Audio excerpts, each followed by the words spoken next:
Oh, at any point, so therapy in all is a very long process.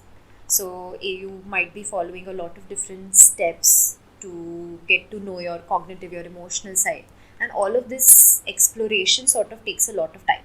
And at a lot of points after a therapy session, you might not be feeling very good because there are a lot of things that you've talked about that you never really opened up about before in front of anybody, or never really thought that you would have to talk about those incident or the experiences that you've had in your life, but you did in a therapy session.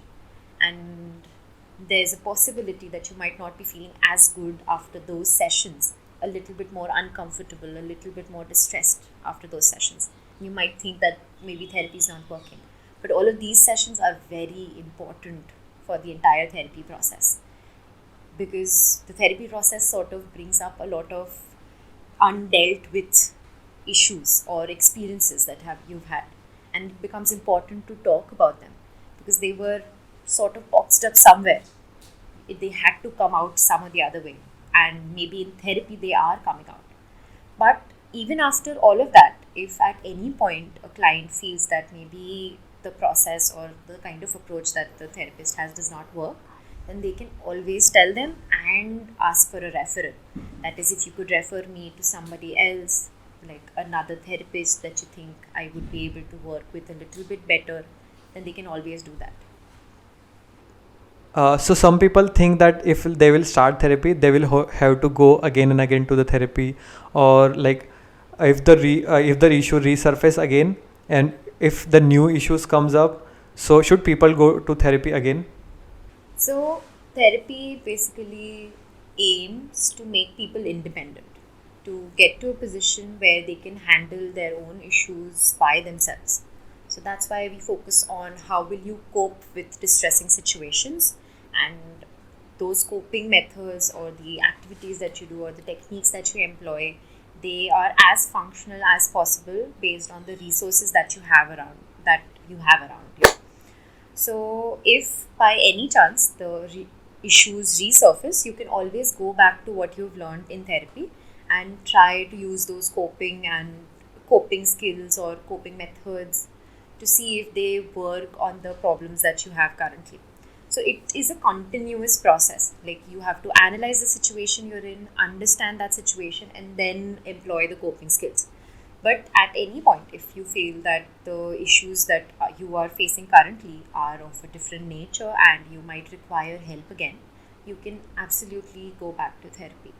And that's an entirely like independent decision of the person.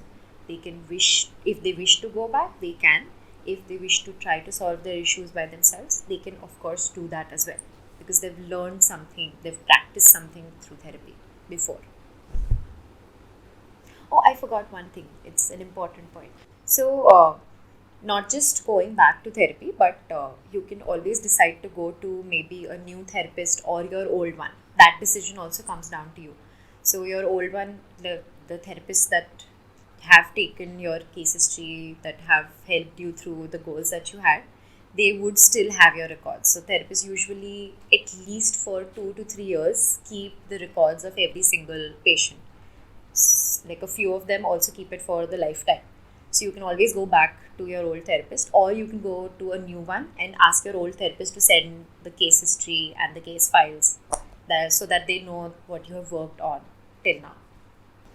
Those are excellent suggestion. Also, considering the many effects of mental health, let's shift our focus to stress, something almost everyone encounters. Stress not only affects our mental state but also our physical well-being. Could you explain how stress affects our body and mind?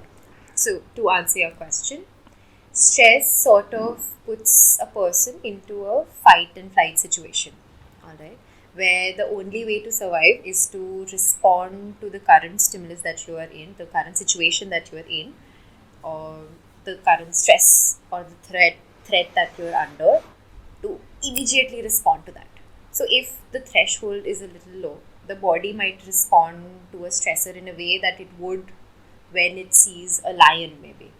So immediately your heart rate would go up, your breathing would become shallow, your limbs would shake, your knees would weaken. So all of that takes place in a situation where you have to immediately take a decision. So that's what stress does to your body.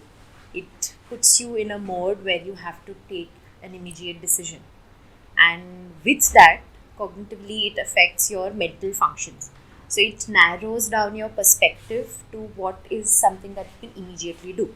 So all of the wide range of possibilities that you could have come up with to better sort out the issue that is in front of you, you are not able to actually focus on all of these different possibilities. You tend to go to that one thing that had worked in the past. It might be counterproductive right now, but that was the immediate thing that you would come up with.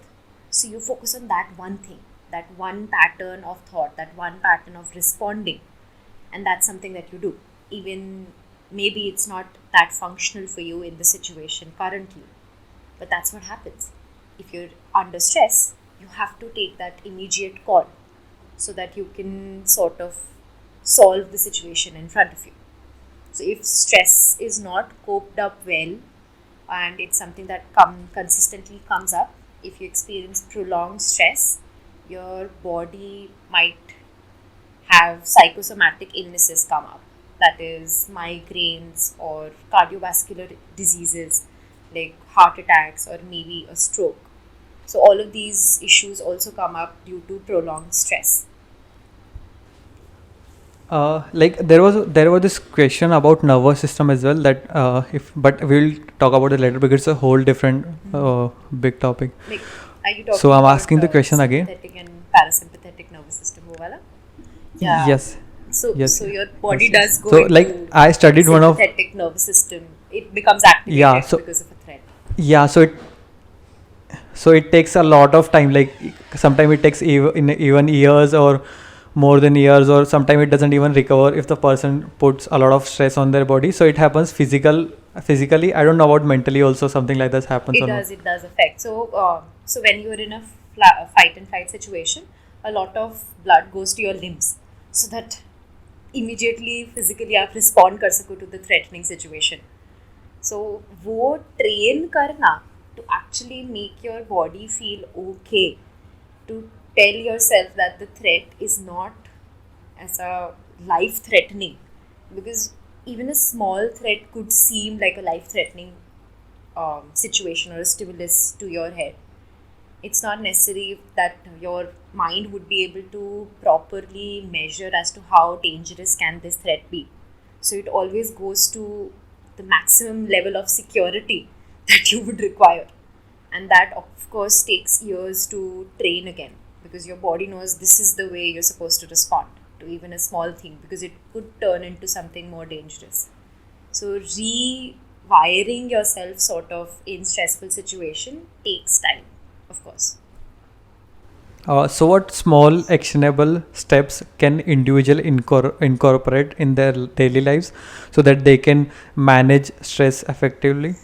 So there are a lot of small actionable steps that people can take, of course. One would be improving their sleep schedule. Like, sleep is an absolute necessity for your body. It sort of recovers your bodily functions and your mental functions, so that you're able to concentrate better, learn better, memorize better. So for all of these, sleep is necessary. And if there's a problem that comes up, to be able to deal with it, to be able to understand all of the different factors that are involved in it, you require all of these mental functions. And if a person's not able to sleep properly, get proper sleep, like at least 7 to 8 hours, then there's a possibility that you might not be able to employ all of these mental functions as effectively. So maybe improving a sleep schedule, having a proper sleep schedule would be helpful. Or you could also try writing things down. So the first step to improvement is to become aware of what exists currently. So then we can move a step further and try to improve those things. So for the awareness part of it, maybe you could start writing things down so that you know what exists currently. Like in terms of emotions, in terms of thoughts, all of these things would be a good way to start. As to if something took place, how did you feel in that situation? like just a one word, like happy, sad, scared, surprised, would be good. And then the situation, as to what situation was actually occurring that made you feel like that. And then you could take it a step further, or maybe you could start with the thoughts part of it. What was I thinking when I actually felt this particular emotion, or what was I thinking when this situation took place? That would again start the entire awareness step. And like you could journal, like that would be journaling. People also make So does the mindfulness practices, journaling, and all these practices helps a person to manage stress in their daily lives? okay. So in terms of stress, there are a lot of different grounding methods that exist. Like the most common one that we use in therapy is 5 4 3 2 1. It's 5 things that you can see around you, 4 things that you can hear. So, like, can you please elaborate it properly, like how someone can perform that if they are feeling Okay, stress? So, for example, if someone is having a stress right now, so can you please elaborate this five uh, grounding technique and how absolutely, a absolutely. person can do? So I'll tell you why grounding techniques work. So grounding techniques basically help you ground yourself in the present. A lot of times when we're under stress, we either think about the future, or we're ruminating about something that took place in the past. Very few times it's something that's related in the present. So your body needs to know that it is safe right now where it is. So for that, you can engage your senses, because they are the primary source of information that tell us as to where we are and what are we doing. So to engage all of these 5 senses, you can use this grounding technique. So it starts as 5 things that you can see. So you might look around you and recognize any 5 things that are around you, and then maybe put in some thought and describe them. For example, if I can see a glass, then it's small, it's clear, it is filled with water. And then that would be one thing. And you could do the same for all of the 5 things. And then you would move to another sense. That is 4 things that you can hear. So I can hear the fan, I can hear your voice, and then I would describe it a little bit. And then 3 things that you could touch. So I can touch the place that I'm sitting at. It's smooth, it's soft, and then describe the other 2 things as well. So 3 things that I could touch. So and then it comes to smell. That Oh, is 2 things that you can smell in your mhm. environment, and then 1 thing that you could taste. So all of these different senses, when you engage them, you get a better picture of what is existent in the present. So it sort of grounds you to the reality of now. Well said, Dhruvika. Through this conversation, I got to uncover several aspects which I wasn't aware of. Your insight has been eye-opening, but seriously, thank you so much for sharing your wisdom with us. I think that brings us to the end of this insightful episode of Minds Unfolded. Thank you so much for joining us today, Dhruvika. Thank you so much for giving me this opportunity and having me on this podcast. I think starting a conversation is sort of the first step into spreading awareness regarding mental health, and I'm really happy about this project that you have started. Okay, thank you.